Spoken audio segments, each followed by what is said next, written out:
When someone does some work for you, it's important to be clear what their employment status is. This means deciding whether they're employed or self-employed.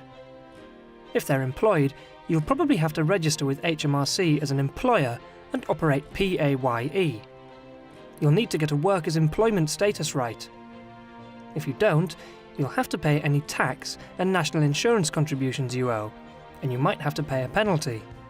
So how do you decide if someone's employed or self-employed? Well, first of all, it's not something you can just choose.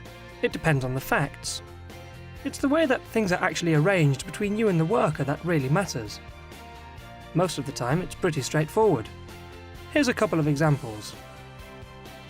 Clara works in a shop.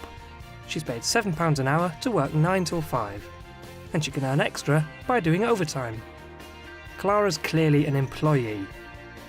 She works the hours she's given, gets an hourly wage, and earns more if she puts in longer hours. Now let's look at Ben. He's a digger driver and has been engaged by a building firm to dig foundations for a new house.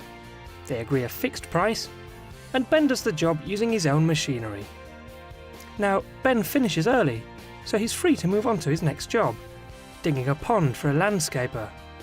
Once again, he's getting a set price for the job, but this one doesn't go so well. He ends up spending 2 days longer than expected to finish the work. Unlike Clara, Ben's clearly self-employed. He decides when to do the work and uses his own equipment. He's paid a fixed price for each job, so if things take longer than expected, that's just unfortunate. Of course, not everyone in the construction industry is self-employed. Plenty of construction workers are employees who put in regular hours in return for a wage. And a worker can be both employed in one job and self-employed elsewhere at the same time.